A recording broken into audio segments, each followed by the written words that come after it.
Sweet Sumi channel. இன்னைக்கு நம்ம சேனல்ல ஒரு சூப்பரானதான் பார்க்க போறீங்க. ஆமா, இன்னைக்கு நம்ம என்னோட தலைவரோட பர்த்டே, சூப்பர் ஸ்டாரோட பர்த்டே. ஸோ இது ஒரு பெரிய விஷயமா நினைப்பீங்க. எனக்கு ரொம்ப பிடிச்ச என்னோட சைல்ட்ஹுட் ஹீரோல இருந்து இப்போ வரைக்குமே எனக்கு ரொம்ப பிடிச்ச ஹீரோ சூப்பர் ஸ்டார். ஸோ என்ன மாதிரி உங்களுக்கும் ஒரு சிலருக்கு பிடிச்சிருக்குன்னு நினைக்கிறேன். ஒருத்தருக்கும் ஒரு ஹீரோ பிடிக்கும். எனக்கு இவரை ரொம்ப பிடிக்கும். ஏன்னா இவர் சிம்பிளா இவர் சொல்ற டயலாக்ஸ் ஆகட்டும், இவர் மேடையில் பேசுற ஸ்பீச் ஆகட்டும் ரொம்ப இன்ஸ்பிரேஷனாக இருக்கும் எனக்கு. நான் ரொம்ப சோகமாக இருக்கும்போது, ரொம்ப சேடாக ஃபீல் பண்ணும்போது இவரோட ஸ்பீச் எல்லாம் கேட்பேன். ஒரு இன்ஸ்பிரேஷன் மாதிரி இருக்கும், ஒரு மோட்டிவேஷன் மாதிரி இருக்கும் எனக்கு. ஸோ அதனால் என்னோட தலைவர் பர்த்டே அன்னைக்கு என்னோட சேனலில் ஒரு ஸ்வீட் ரெசிபியை தான் பார்க்க போகிறீங்க. நம்ம பொதுவாக சூப்பர் ஸ்டார் படங்களை பார்த்தீங்கன்னாவே நிறைய பஞ்ச் டயலாக்ஸ் இருக்கும் இல்லைங்க. கிடைக்கிறது கிடைக்காம இருக்காது, கிடைக்காம இருக்கிறது கிடைக்காது அப்படின்னு சொல்கிறதாகட்டும், நல்லவங்களை ஆண்டவன் சோதிப்பான் ஆனால் கைவிட மாட்டான், அந்த டைலாக் ஆகட்டும், இதெல்லாம் எனக்கு ரொம்ப ரொம்ப பிடிக்குங்க. அதே மாதிரி வாய்ப்புகள் வந்து தானா அமையாது, நாம தான் தேடி போகணும்னு அவர் ஒரு ஸ்பீச்சில் ஒரு மேடையில் சொல்லியிருப்பாரு. அது எனக்கு ரொம்ப மோட்டிவேஷனாக இருந்துச்சு. ஸோ நமக்கான ஒரு வாய்ப்பு வரணும்னா நாம வந்து அதுக்கு ஒரு ஹார்ட் ஒர்க் பண்ணாதான் கிடைக்கும்னு சொல்லியிருப்பாரு. அதெல்லாமே எனக்கு ஒரு இன்ஸ்பிரேஷனாக இருந்துச்சு. ஸோ என்ன மாதிரி உங்களுக்கும் நிறைய பேருக்கு சூப்பர் ஸ்டார் பிடிக்குங்கிறதுனால இந்த ஒரு சின்ன மெமரியா உங்களோட எல்லாத்தோடையும் ஷேர் பண்ணுறதுல சந்தோஷமா இருக்கேன். ஸோ உங்களுக்கும் தலைவரோட பர்த்டே பார்த்தோடனே உங்களுக்கும் அவரோட டைலாக்ஸ், அவர் பேசினது எல்லாமே ஞாபகம் வந்திருக்குன்னு நினைக்கிறேன். ஸோ அதனால தான் நானும் உங்களோட இதை ஷேர் பண்ணுறேன்.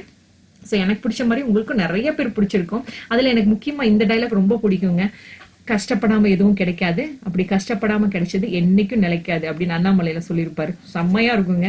அது மெயினா அண்ணாமலையில ஒரு கடைசியா அந்த ராதாரவி சாரை பார்த்து ஒரு சொல்லுவாரு, யார்கிட்ட கணக்கை பத்தி பேசுறீங்க அப்படின்னு. அந்த டைலாக் எனக்கு ரொம்ப பிடிக்கும். அதுல வர சீன் ஆகட்டும் இதாகட்டும் ரொம்ப சின்ன வயசுல ரசிச்சு பார்த்தது.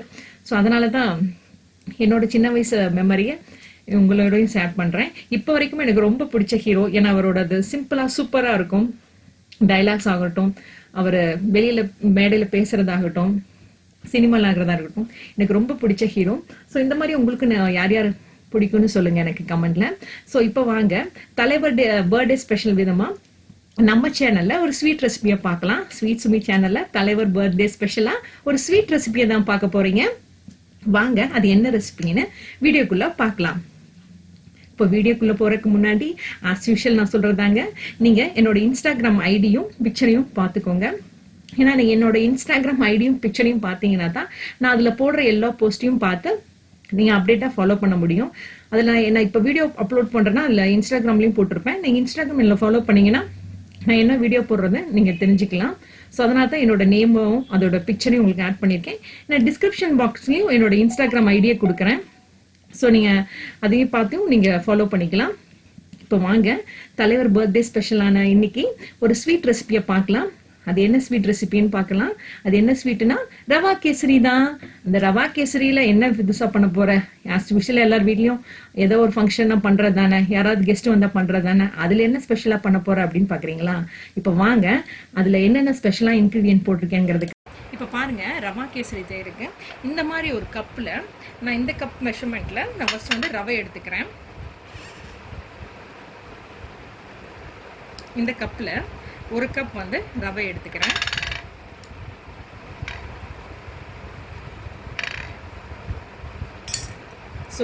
ஸோ இந்த கப்பில் ஒரு கப் வந்து நான் ரவை எடுத்திருக்கேன்.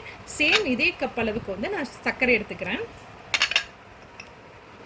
இப்போ பாருங்க, சேம் இதே கப் அளவுக்கு நான் வந்து இதில் வந்து சர்க்கரை ஆட் பண்ணுறேன்.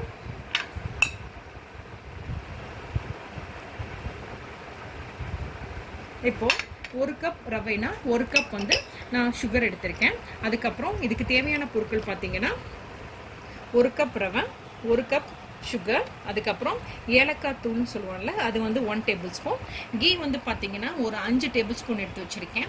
அப்புறம் பால் வந்து பார்த்தீங்கன்னா இந்த கப்பில் வந்து நான் ஒரு 3 கப் வந்து பால் எடுத்து வச்சுருக்கேன். நம்ம வீட்டில் தண்ணி ஊற்றி அம்மா பண்ணுவாங்க, பட் பால் ஊற்றி பண்ணிங்கன்னா நம்ம கேசரி நல்லா ரிச்சாக இருக்கும். அதுக்கப்புறம் முந்திரி வந்து ஒரு 7 முந்திரியும், திராட்சை வந்து பார்த்தீங்கன்னா ஒரு 10-12 கிரேப்ஸும் எடுத்து வச்சுருக்கேன். இப்போ பாருங்க, ஒரு கடாய் வச்சுருக்கேன். அதில் நான் வந்து 1 டேபிள் ஸ்பூன் வந்து நெய் ஆட் பண்ணுறேன். இப்போ இந்த நெய் நல்லா உருகினதுக்கப்புறம் நான் முந்திரி திராட்சை ஆட் பண்ணுறேன்.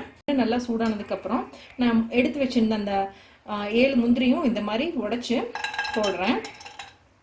இப்போ முந்திரி நல்லா நான் ஃப்ரை பண்ணுறேன். கோல்டன் கலர் வர வரைக்கும் இதை ஃப்ரை பண்ணோம். இப்போ முந்திரி நல்லா கோல்டன் கலர் வர வரைக்கும் நல்லா வந்து இதாகிடுச்சு, ஃப்ரை ஆகிடுச்சு.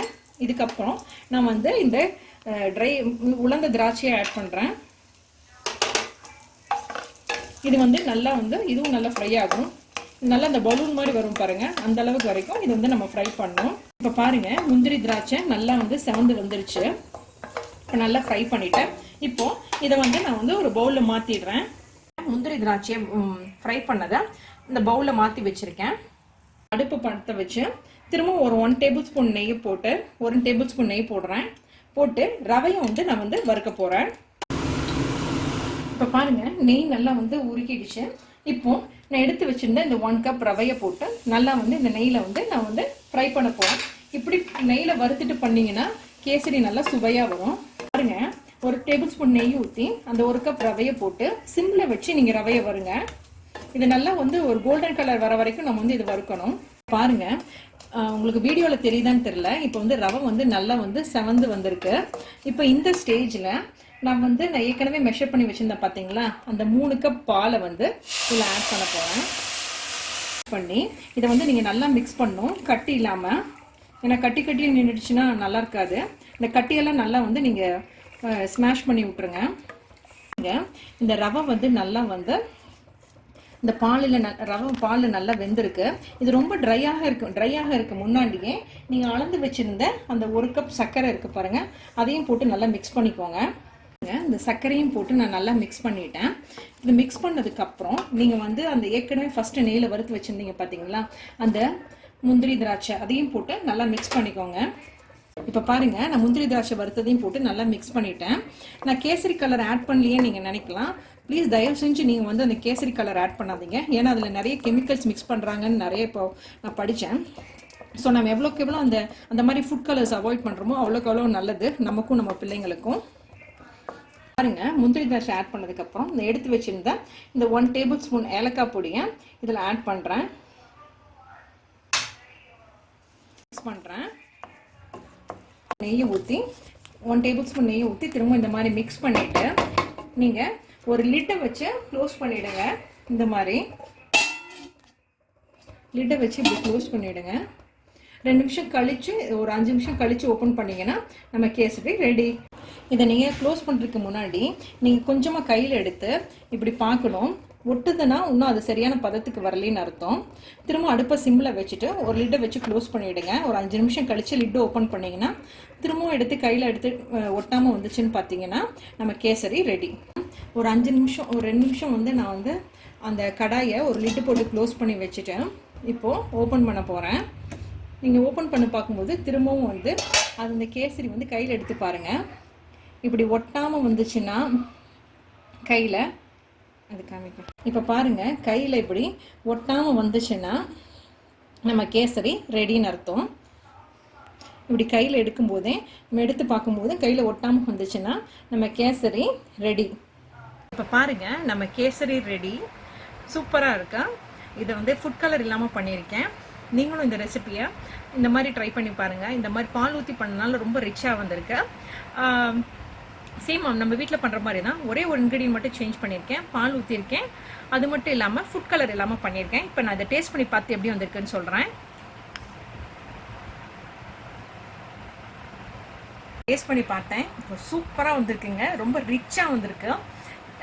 நீங்கள் ஃபுட் கலர் இல்லாதனால இது எப்படி வருமோன்னு நினச்சி நீங்கள் டவுட் பண்ண வேண்டாம். ரொம்ப சூப்பராகவே வந்திருக்குங்க. ஏன்னா ஃபுட் கலர் இல்லாமல் நம்ம பிள்ளைங்களுக்கும் கொடுக்கறது நல்லது. அதனால தான் நான் திரும்ப சொல்கிறேன். ஐ ஹோப் இந்த வீடியோ உங்கள் எல்லாருக்கும் பிடிச்சிருக்குன்னு நினைக்கிறேன். பிடிச்சிருந்தா மறக்காமல் என் சேனலுக்கு லைக் பண்ணுங்கள், ஃப்ரெண்ட்ஸ்க்கு இந்த வீடியோவை ஷேர் பண்ணுங்கள். நீங்கள் புதுசாக பார்க்குற மாதிரி இருந்தால் என் சேனலை சப்ஸ்கிரைப் பண்ணிவிடுங்க. Thank you friends.